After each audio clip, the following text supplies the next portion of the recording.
Warning: the following video contains explicit language which may be offensive to some viewers or inappropriate for children. The content within this video is intended for mature audiences only. Are you ready?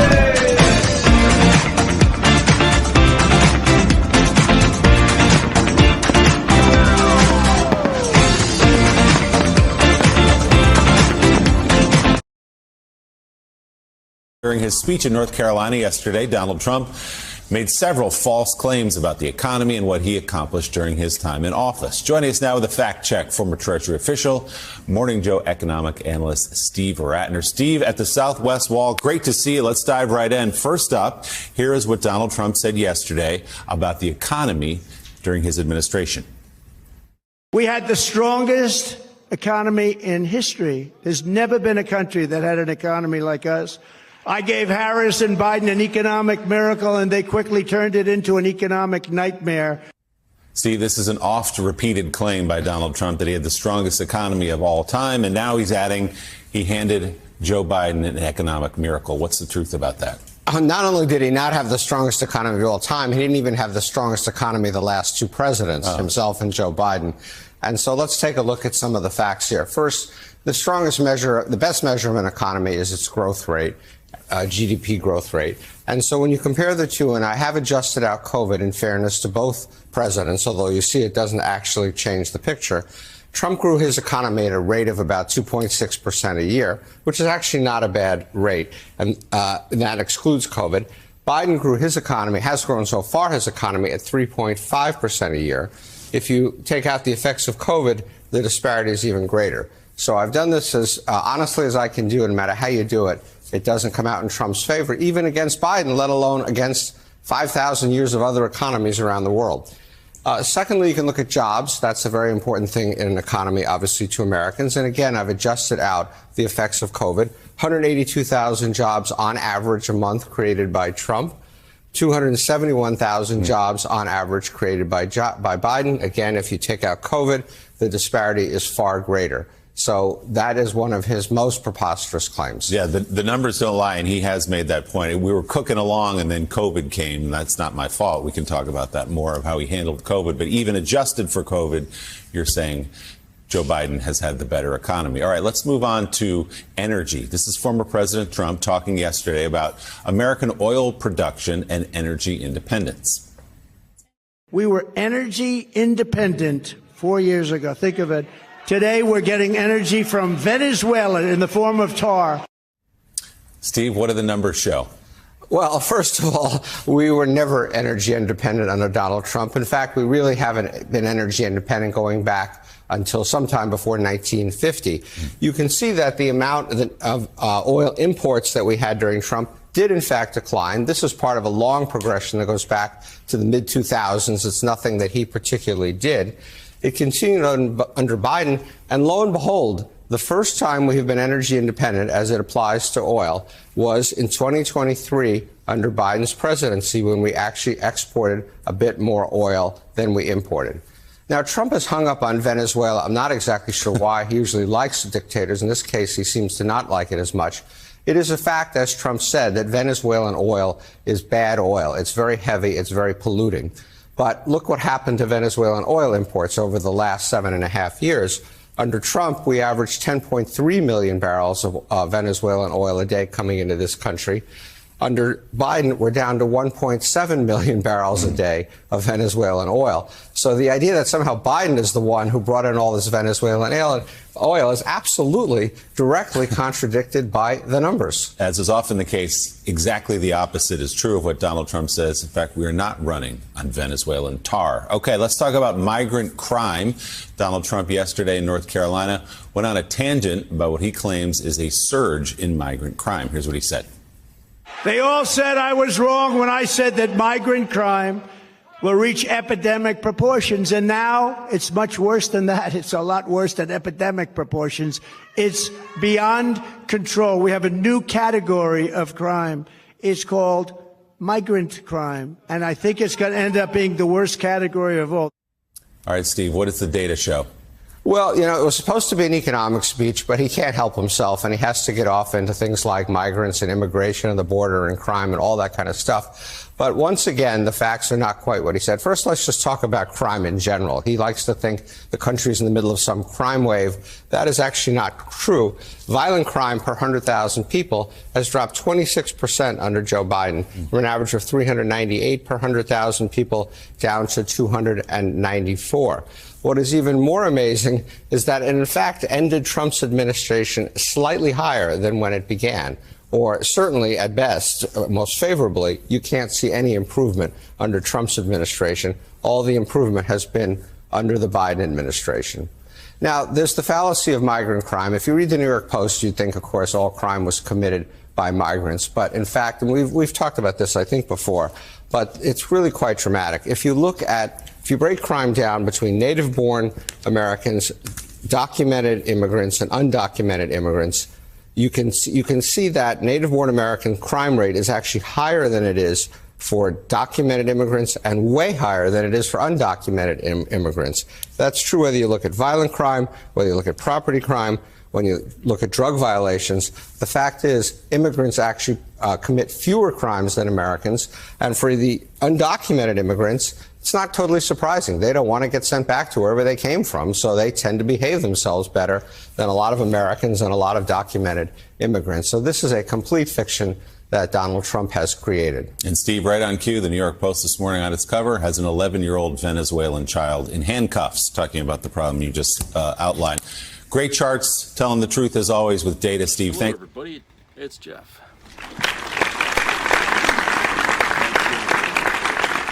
Hope you're doing well, and it's been kind of a weird hazy day here, and I guess it's because we're getting smoke from a wildfire somewhere out west. I don't know if it's coming from Canada or somewhere, but it made the day here like kind of hazy, and so even though the sun was out, you couldn't really see it.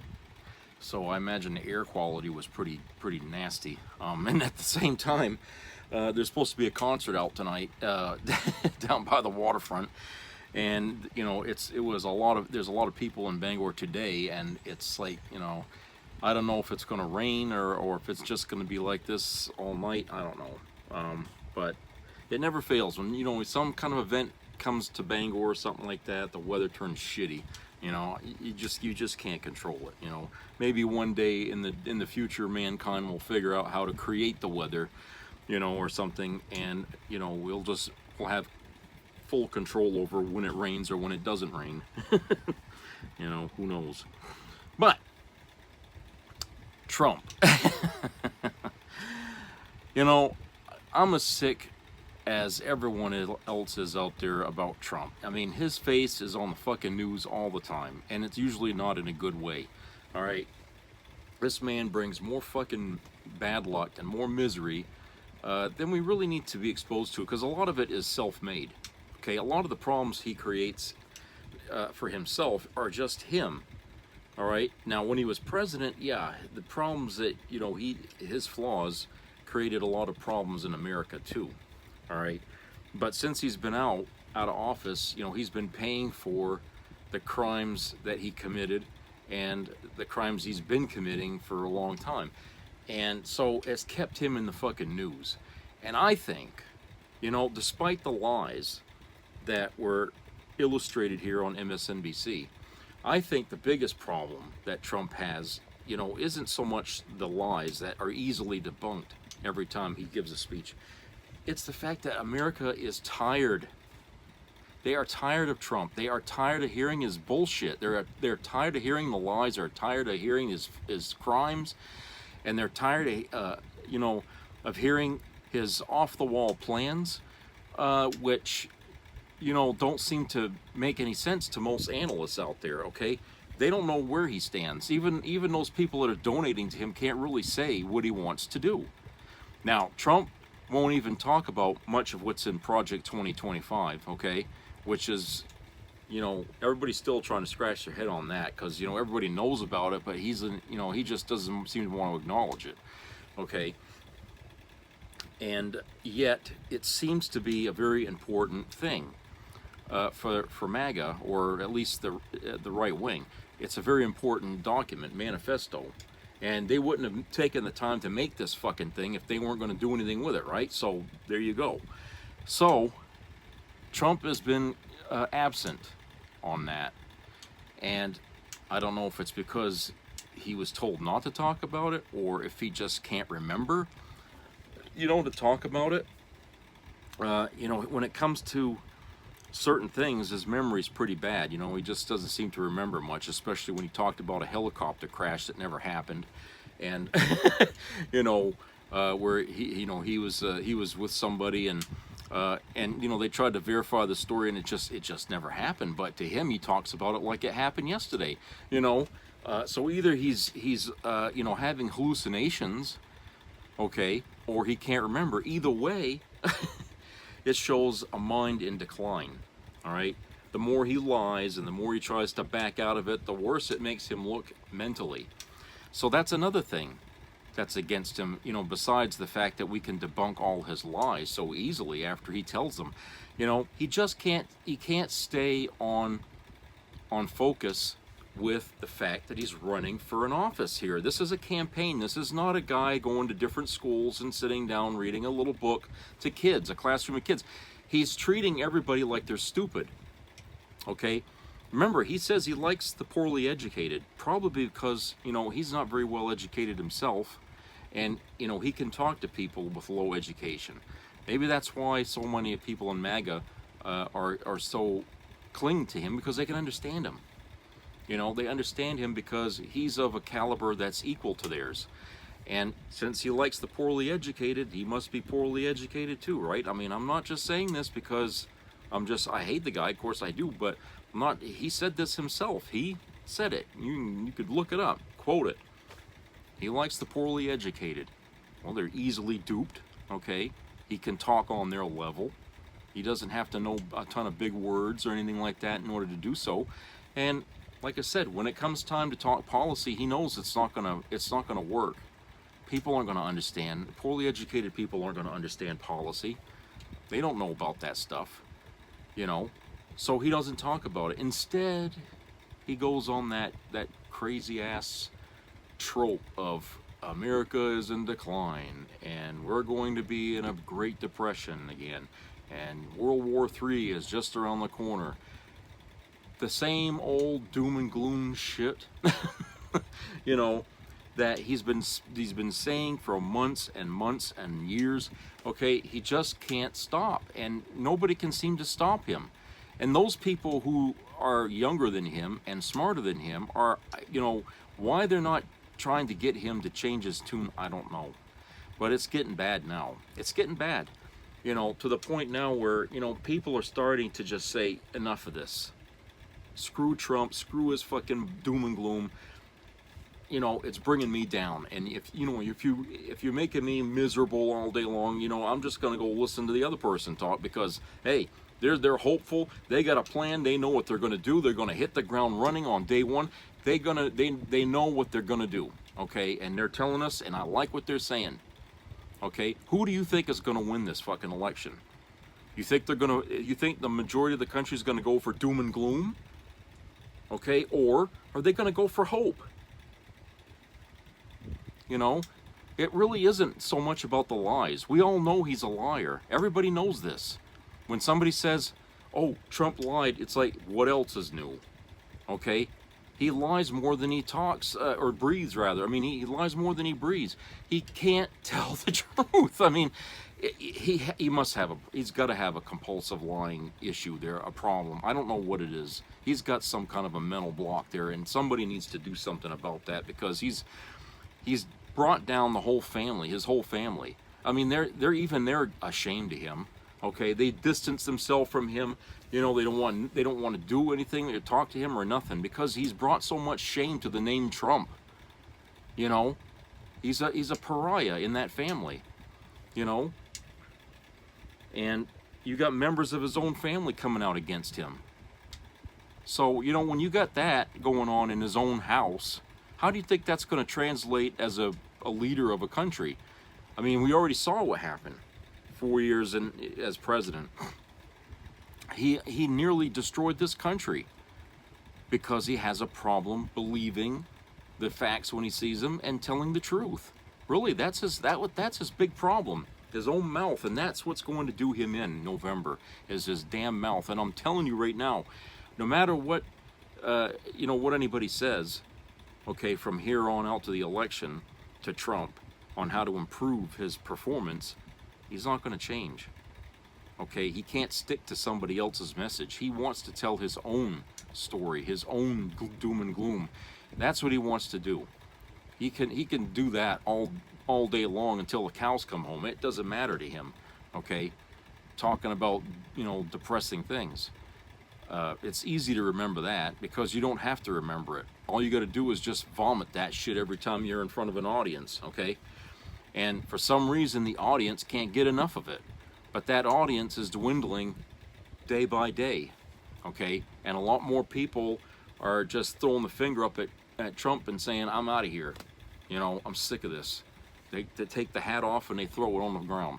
Okay, I mean, they're finding, what was it, one rally, they said they found some red hats on the ground at the fucking stadium or somewhere, that people are just taking their hat off and dumping it and they're leaving. Okay, people are sick of the message. All right, I feel bad for those people that are, like I said the last time, that are stuck in this movement, because to them, if they admit to themselves that they were wrong, you know, the shame is going to be unbearable, I think. So they, even though in the back of their mind they might wish they could let go of Trump, but they invested so much of their time and money in this guy. You know, it's like a person that's been playing cards, you know, like in that movie James Bond Casino, you know, the big money, okay? Big money thrown on the table here. And, you know, losing that money is more than they can handle. So that's kind of what MAGA's done. They put everything into this campaign, everything that they got.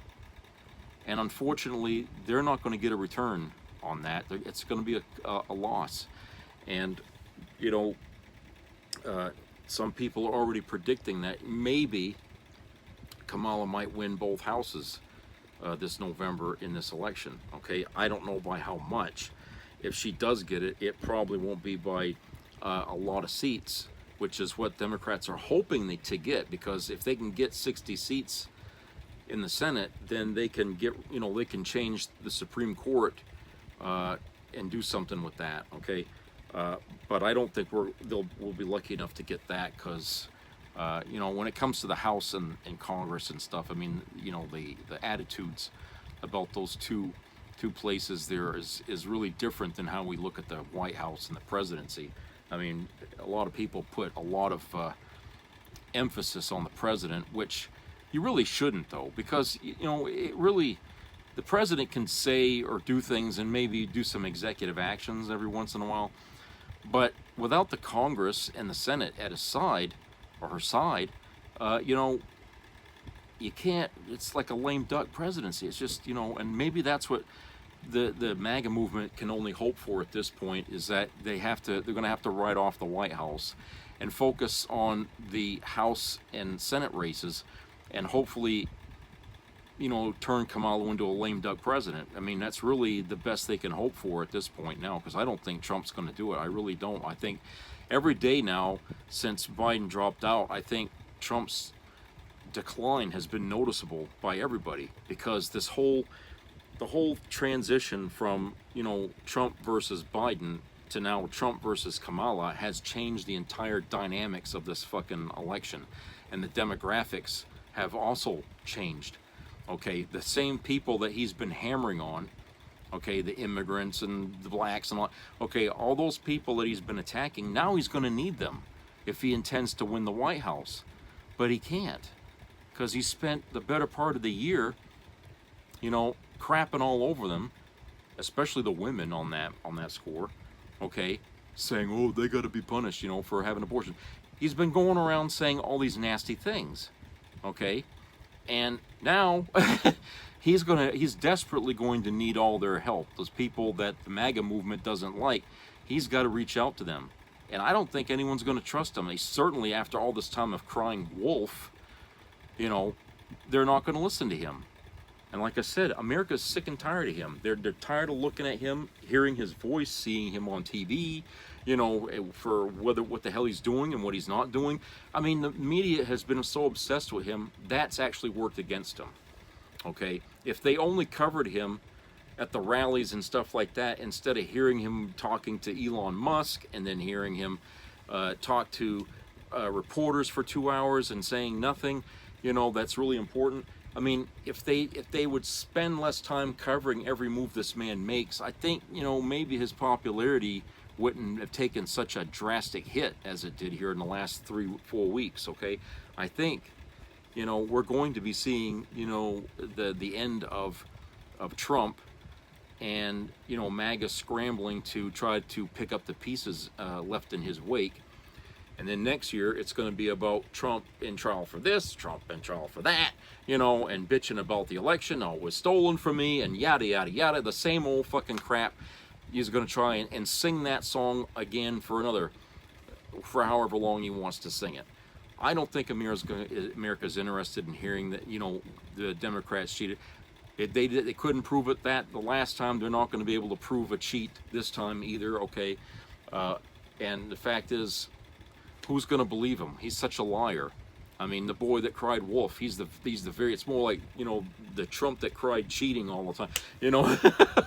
You know, they ought to make a fucking story about him, you know, for it to read the kids about what happens when you lie all the time, you know? He's the face of that story. So, anyway, let's go to a commercial break, and we'll be right back.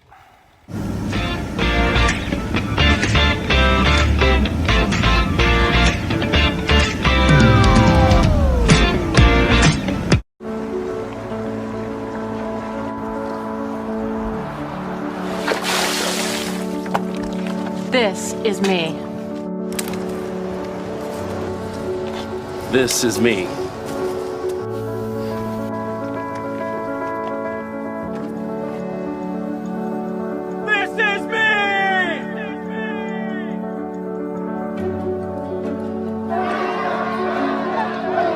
This is me. I'm Alex Curtis. I'm a lobsterman in Maine, and this is me. I'm Ruth McLaughlin, and this is me. I'm Eric Hopkins. I'm an artist, and this is me. This is me. Me. This is me. This is me. This is me. At the end of the journey, the main thing is you. Original. Donald Trump found guilty on all 34 counts of falsifying business records in the first degree. You're a criminal, Donald. That's what the jury said. Not the deep state. Not the Democrats. Not the Biden administration. A jury. Regular people who saw the evidence and felt sick. You're a criminal. And you did it to yourself. Nobody's ever seen anything like this. It's a shame. Your defense was weak because you're weak. They had no argument because there is no argument. You were too scared to testify because you knew Donald. You know. You're guilty. Guilty as sin. Guilty as charged. For President Donald J. Trump. and J.D. Vance. Terrible candidate. Idiot if you voted for him. Might be America's Hitler. Might be a cynical a-hole. Cultural heroine. Noxious and reprehensible.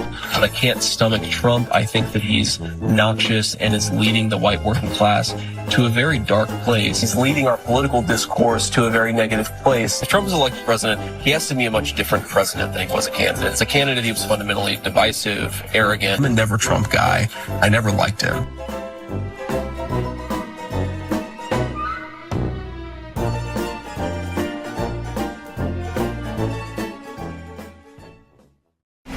Old, weak. Many don't feel he is fit. Sick, tired. Too old to serve. Stammering, slurring. He was ranting and raving. Slipping, forgetting. And the guy just kept getting confused. Slow. Panic has certainly set in. You know which politician we're talking about, right? Oh, you thought it was about Joe Biden? Venezuela, it's unbelievable. Is he all right? Let's think about some more words. Liar. I have absolutely no idea who this woman is. Criminal. Rapist. I'm here because Donald Trump raped me. Scammer. I can say very clearly President Trump is a liar. Con man. Gross. Vain. I don't care about you, I just want your vote. Cruel. You are a rude, terrible person. Disgusting. Creep. You know exactly who we're talking about. You won't have to vote anymore. Don't you? Today, not tomorrow, not next week. Today is the day I hope you will donate to support our movement, because the truth is, time is running out. We're in the final lap of this race, and Election Day will be here before you and I know it. So I need you to act now so your donation can have the greatest impact. The stakes in this election could not be higher, and we cannot throw up our hands when we must roll up our sleeves. Let's get to work. The Olympics give us examples of unparalleled athleticism, feats of human flexibility that defy imagination. But there's one man whose superhuman flexibility is unparalleled.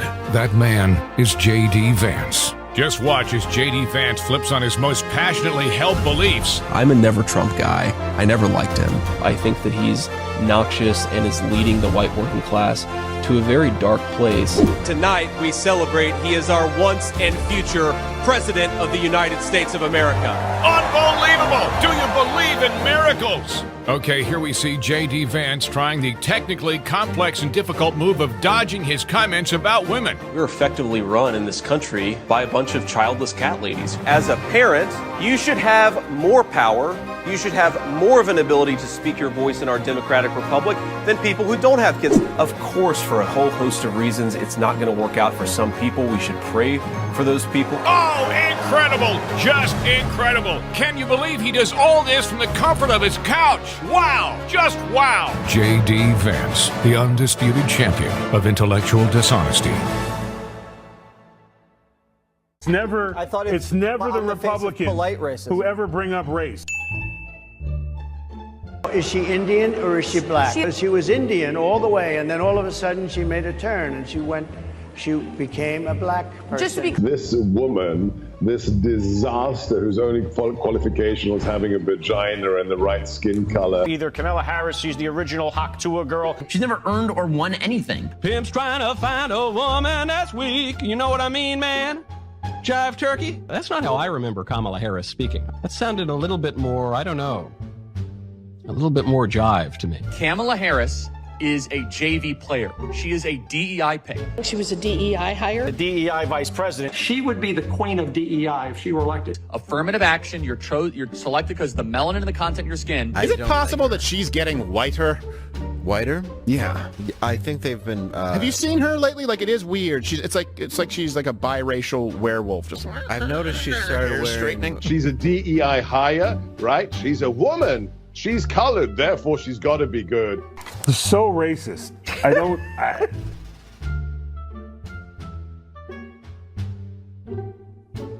Welcome to the Trump 2024 convention, brought to you by Project 2025. This week in the horrible city of Milwaukee, Wisconsin, you'll see the best of the Trump Project 2025 party. It's a bold vision for a bright future.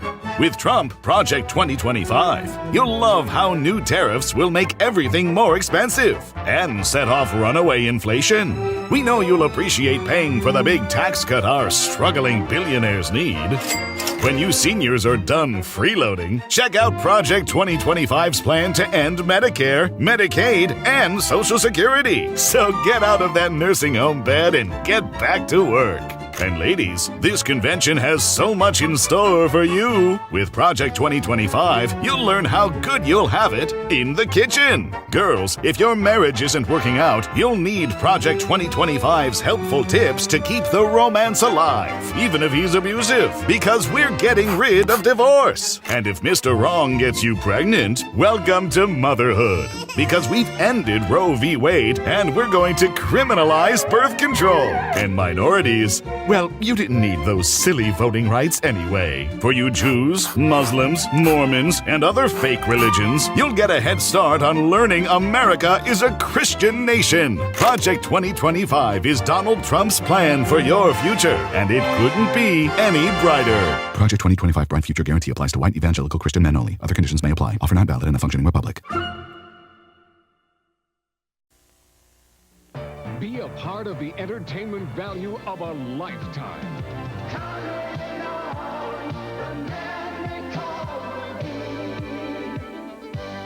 I loved it.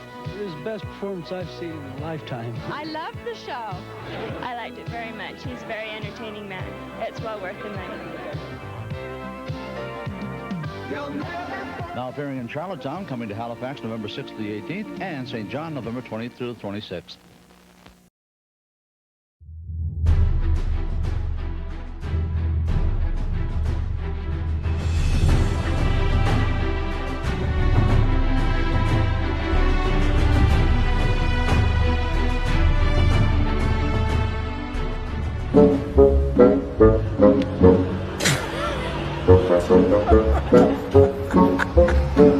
Gaining ground in some swing states and even eroding some of former President Trump's lead in Florida. Our next guest says if the election were held today, she would win. Joining us right now is pollster and political strategist Frank Luntz. That's a turn. It's more than that. That's a plot twist. She's bringing out people who are not interested in voting for either Trump or Biden. So the entire electoral pool has changed. And if it continues in this direction, you have to start to consider Democrats winning the Senate and Democrats winning the House.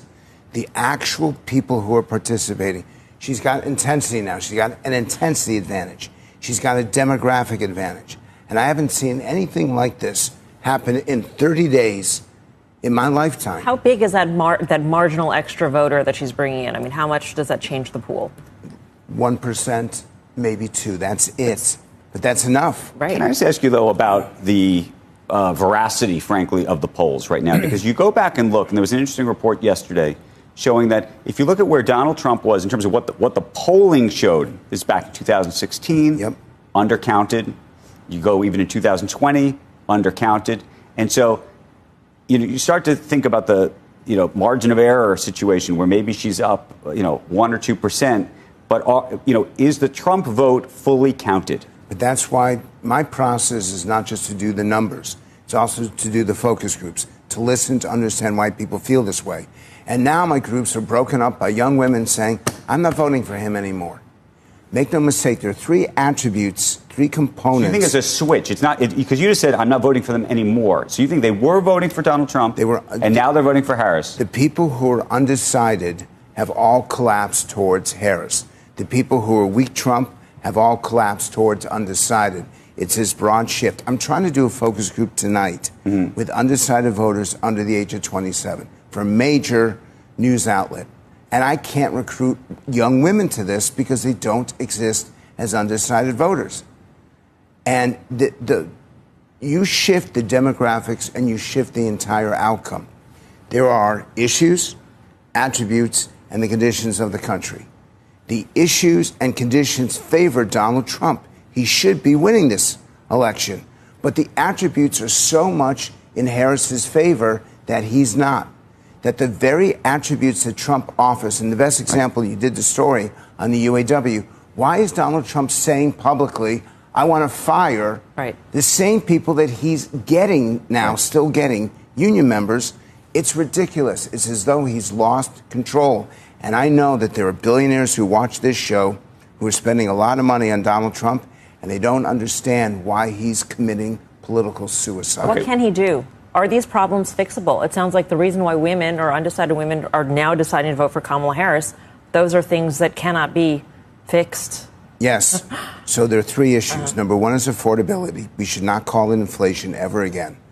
It's housing, health care, food, and fuel. And the people that Trump needs cannot afford it either every week or every month. Second, wasteful Washington spending, which you're not talking about anywhere. This was an issue over the last 8 years. Hardworking taxpayers hate it when they see their money being wasted. And third, it's not just immigration, it's safety and security. And I brought the headline here. I look at this. I walked into your office. I don't know if you can get this. This is the New York Post. It says $5 billion, shocking amount New York City taxpayers have spent on migrants, and it's still going up. And this people will look at this and go, damn it. Right. Or even worse, Trump should be winning. But the attributes, there are three things that people are looking for there. By the way, it's a cube. Three different areas, four different components. Number one, who's got results? Trump actually can show it. Trump has the advantage there. Number two, a detailed plan of action, which he's about to release tomorrow. And number three is genuine accountability, which the public thinks no one does. Let me ask you two questions. One is, she is about to release a plan, or at least we're going to start to see pieces of a plan that I think we'll hear about over the next couple of weeks once we get into the DNC convention and the like. Does a plan make her more attractive or less attractive? And the reason I ask is because right now there's very little to genuinely critique or attack if you were on the other side of it, right? Because you're not really sure. It's all this sort of amorphous thing. We're all guessing. Does she tack to the center? Does she tack to the left? What are we about to see, right? At some point, if you actually have a detailed plan, no matter what it is, if you're on the other side of it, you're going to be able to say, well, let me nitpick this, let me nitpick this, let me nitpick this. I heard this in 1994 when the GOP put forward the Contract with America, which reversed 40 years of Democratic control. If that plan of action, those details, are things that the public wants, they will ignore the criticism, and these soft voters will become intense voters. She's talking about the number one issue facing the country, and Donald Trump is talking about crowd size. What the hell, Andrew? I'm not disagreeing with you. I'm asking you a slightly different question, which is, does the policy piece become an advantage or a disadvantage? And the other element of that is, it is possible if she does, for example, tack to the center. I imagine the critique will then be, well, where were you? You know, are we supposed to believe what you're saying today, or are we supposed to believe you before? And then you get into this sort of John Kerry flip-floppy thing. I mean, there's going to be lots of ways that people will critique wherever she lands. But if she's landing on making life more affordable for more people, that's the place to be. Her weakness right now are male union voters who traditionally vote Democrat over Republican by about 20 points. Trump is still outperforming her there. These paycheck-to-paycheck voters that I speak of, don't call them blue-collar. They don't relate to that. And don't call them working class, because they actually resent it. They are challenged every week, every month to make ends meet. They want someone to make life more affordable to them. Even if she's attacked, then she's being attacked for fighting to make things more affordable. Frank, we got to run, but the final question, what states to you are in play? I mean, what are the true swing states at this point? It's the same ones that we know of: Pennsylvania, Wisconsin, Michigan. But then you're saying maybe Florida something happens here. No? No. All Trump needs to do is to win one of those states. He's now talking about the election being stolen. This is a line from Governor Chris Sununu. You can't steal what you've given away. He is actually giving away this election, and we will look back on today, and I will post this and say, you've been warned. What do your Republican friends say when you say this? They tell me yell louder. They tell me this, I can't stand up because I'll fall over. They tell me to stand up, scream on shows like this, wake the hell up to the president, former president, because this could be a sweep in November if he doesn't. Okay, welcome back. So what a video clip there from Squawk Box, and that's from CNBC. Didn't you get the feeling that Frank Luntz sort of like, you know, maybe he could be like a Republican or something like that? Because he sounded really pissed, and from what I heard, we're talking about how Donald Trump is giving away the election. I mean, he sounds like, you know, he's one of those people that's, you know, sort of in his corner. Okay. You know, maybe he is, maybe he's a moderate or an independent or something. I don't know. But he sounded, you know, really kind of intense here on what Trump is not doing to keep his chances alive that he could win back the White House. But it really does, you know, paint a very good picture of the moment right now, where, as it is right now, Trump could lose the election if the election were held today. He could lose. Okay, that's not good. This close to the actual election. Okay, it's still what, 80 days away or something like that. Okay, you know, it's still pretty close to the time, and it'll go by fast. You know.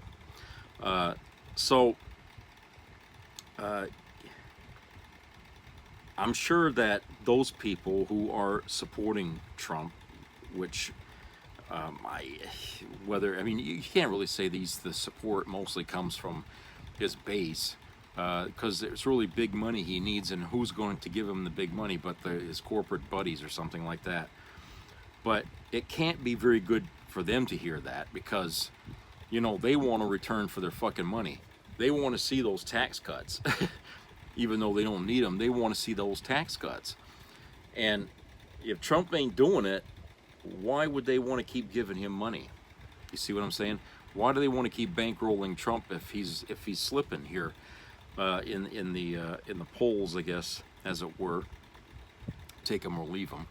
The fact that, you know, they had this thing here on CNBC about it suggests that, you know, whether you believe the polls or not, there is a decline somehow in what's going on with Trump and the perception people have of him now.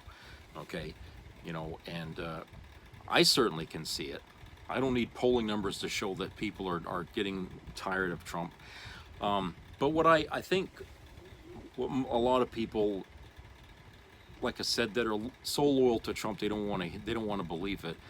Okay, that's fine if you don't want to believe it. All right, the truth will come out in November, right? So whether you want to believe it or not, it's up to you. But the people who really should be listening to this isn't the voters, isn't MAGA. It should be Trump.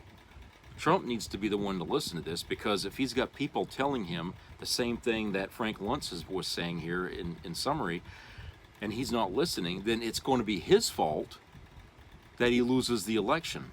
Okay? And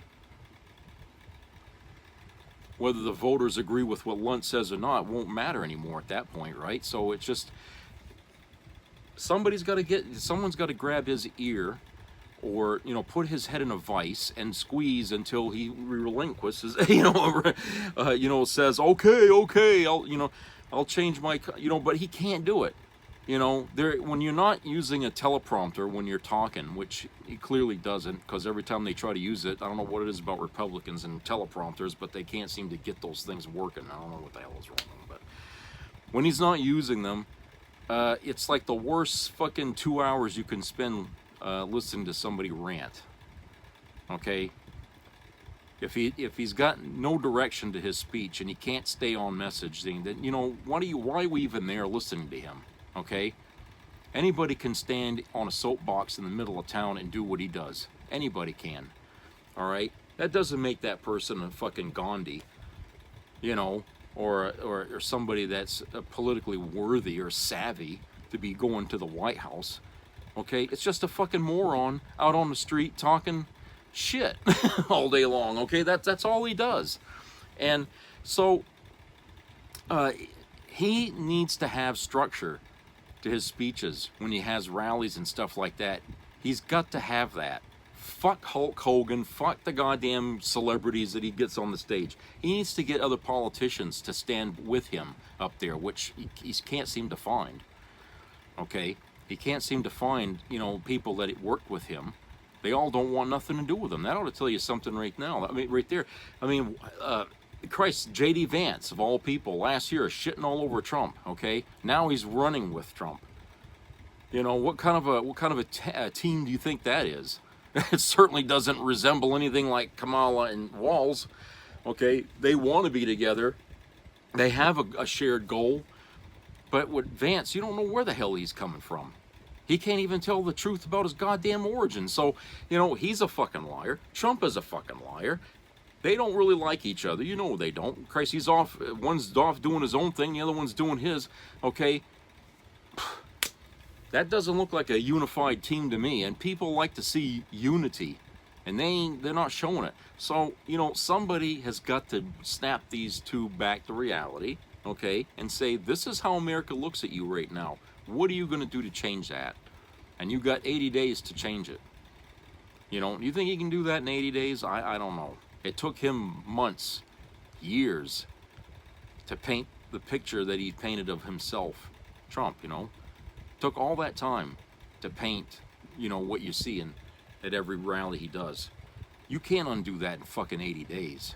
You can't undo the frustration and the exasperation of this country when it concerns him. People are just up to here with his shit. They're tired of it.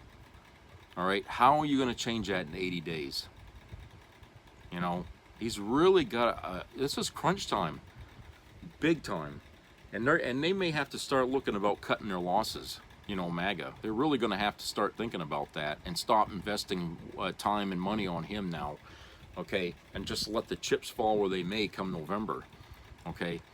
And they really ought to be looking at somebody else, for the next election to run for, and just say, okay, well, we tried what we could with Trump. He doesn't want to play the game the way we want him to play it. Let's go find somebody else, okay? He's not with us anymore. He's not the big, hopeful golden boy that he was in 2016 when he first ran, okay? He ain't that anymore. He's changed a lot since then because he's gotten older. He's been under a lot of shit because of the crimes he's committed. His image has been tarnished almost as bad as Bill Cosby's, thanks to the shit that he went through. He's scum now, and he still ain't done answering for his crimes. And while he's been running, he committed another crime, So this guy, he's never going to see a day where he's not needed in court for something. He's gonna finish his life, Trump, on this earth being in one court and back into another. That's the way he's going to end his career, and infamy. His presidential career is going to be for shit. History is never going to look kindly on that, okay? And it's only going to make Biden look better because when he came in, he saved the country from a massive decline that was already underway. As you saw in the previous video, you saw a huge decline that was coming, but Biden saved it. He saved the economy just in time for that, and inflation, we didn't get the impact on inflation like the rest of the world did. They got big inflation on their side, but we managed to keep it down here. Yeah, I realize food is expensive and all that, okay, but it would have been a whole lot worse if Trump was still president instead of Biden. It would have gotten a whole lot worse than that. You'd have been paying a lot more than what you're paying, okay? So, and plus he sent out, reimbursement checks and stuff like that during the time to keep people afloat until the economy started to rebound, okay? And that worked too.